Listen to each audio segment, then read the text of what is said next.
Imagine disappearing in the middle of the ocean, inside an airplane, with the entire world waiting for your arrival. No explosion. No clear distress call. Just silence. That is exactly what happened on July 2, 1937, when one of the most famous aviators in history suddenly vanished from the map. Her name was Amelia Earhart, and to this day no one has been able to fully explain what happened during that final flight. At the time, Amelia was not just a pilot. She was a global celebrity, known for doing what few people dared to attempt. She crossed oceans alone, broke records, and proved that limits existed only to be challenged. But when she decided to attempt the most ambitious flight of her life, flying around the world, something happened over the Pacific Ocean that would turn her story into one of the greatest aviation mysteries ever recorded. Officially, people said the plane simply ran out of fuel and crashed into the ocean. Case closed. Mystery solved. But when investigators began examining the details, strange things started to appear. Radio transmissions captured after the disappearance. Objects found on remote islands. Testimonies suggesting a story completely different from the official version. And this raises a question that still intrigues historians, explorers, and investigators today.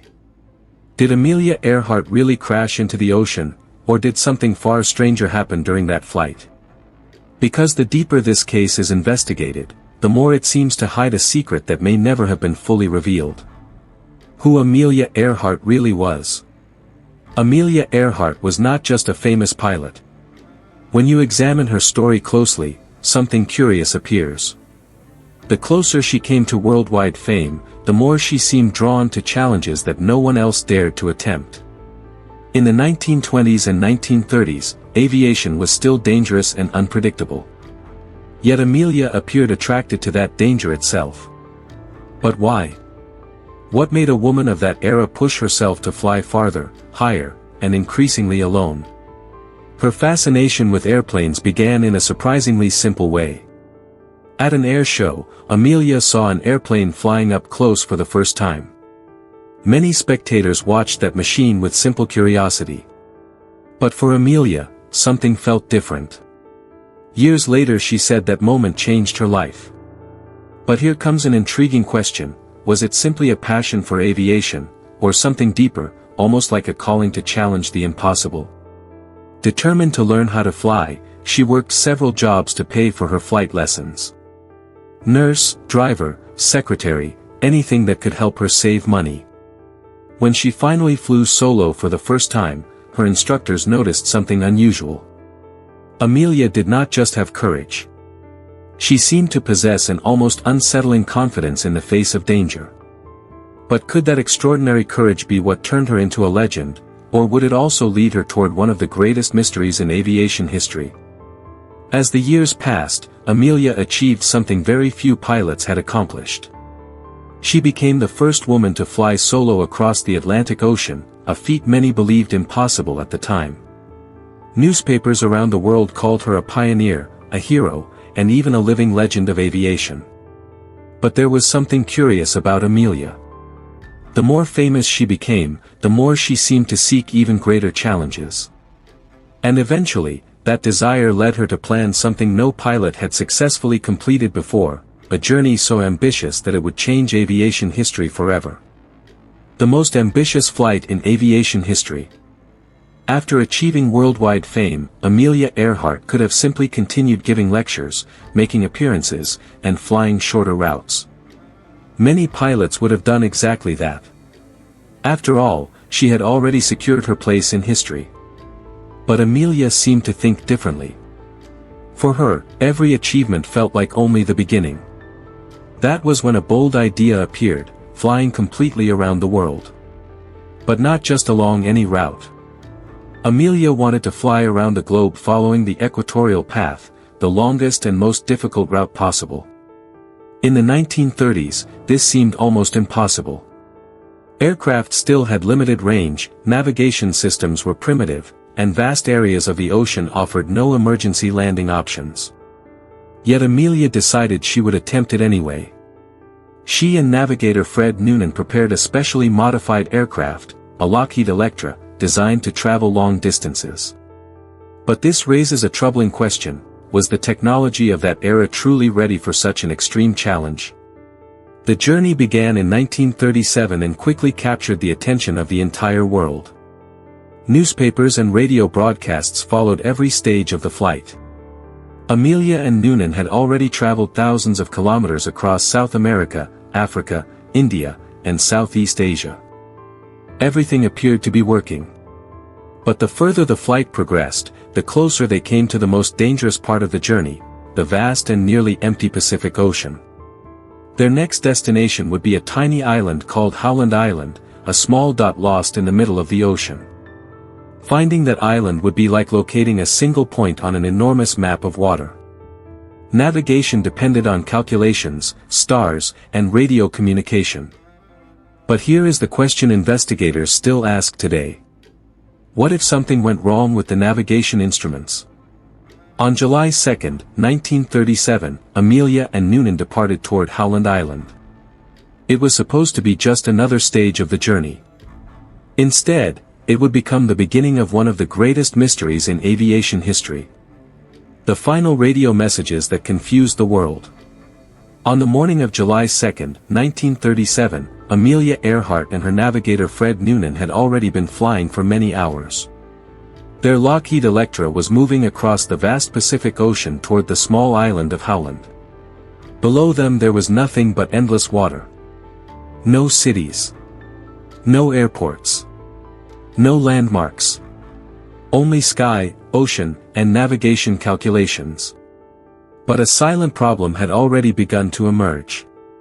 The radio communication system was not working as expected. The U.S. Coast Guard positioned a ship called the USS Itasca near Howland Island to assist with navigation. The plan seemed simple. Amelia would communicate by radio while the crew on the ship helped guide her toward the island.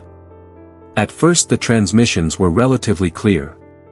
But gradually something began to change. The messages became increasingly confused. In one of those transmissions Amelia said something that still gives investigators chills. "We must be on you, but we cannot see you." Think about what that means. If they were truly close to the island, why could they not see it? Fuel was running low. Time was passing. Yet the island did not appear on the horizon. Was it a navigation error? Instrument failure? Or was something else happening in the middle of the Pacific? Amelia's final known message was even more mysterious. She reported flying along a line of position, trying to locate the island, but she could not establish proper radio contact with the ship. And then, silence. No further transmissions. No confirmed distress signal. No explanation. The aircraft had disappeared into one of the largest oceans on Earth. But the most disturbing question remains. If they were truly so close to the island, how could they vanish without leaving a trace? That question triggered the largest search operation ever conducted at that time. The international search that found nothing. When radio silence took over that day, no one imagined the disappearance of Amelia Earhart would trigger one of the largest search operations in history. The United States government quickly mobilized ships, aircraft, and large search teams across the Pacific. President Franklin D. Roosevelt authorized a massive operation. But here is the first troubling question. If Amelia had really been close to Howland Island, why were no wreckage pieces found during the first searches? The operation involved military ships, reconnaissance aircraft, and thousands of kilometers of aerial scanning. For days, pilots flew over the Pacific searching for any sign of the Lockheed Electra. Oil slicks. Pieces of metal. Anything. But the ocean appeared to have swallowed the aircraft completely. No clear evidence appeared. This raises another question investigators still debate today. Did the airplane truly crash into the ocean, or could it have reached another place entirely? In the following days, strange reports began to appear. Some residents on Pacific Islands claimed they heard weak radio signals that could have come from Amelia's aircraft. Several radio operators also reported capturing distress calls asking for help. But those reports were fragmented and difficult to verify. If those signals were real, it could mean something astonishing. The aircraft might have been on land somewhere, and the pilots could still have been alive for some time. Weeks passed. Hope slowly faded. The search cost millions of dollars and involved enormous military resources. Eventually the operation was called off. Officially the explanation was simple. Amelia Earhart had probably run out of fuel and crashed into the ocean. But did the story truly end there? The most chilling theories behind the disappearance. When the official search ended, the world was given a simple explanation. Amelia Earhart likely ran out of fuel and crashed into the ocean. For many experts, this remains the most logical explanation. But one detail has always troubled investigators. In most aircraft crashes at sea, something eventually appears. Debris. Wreckage. Oil slicks. In Amelia's case, almost nothing was ever found. So investigators began asking a disturbing question. How could an entire airplane disappear without leaving almost any trace?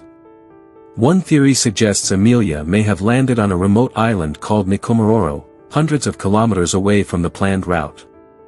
Years later, explorers discovered unusual objects on that island. Pieces of metal that may have belonged to an old aircraft.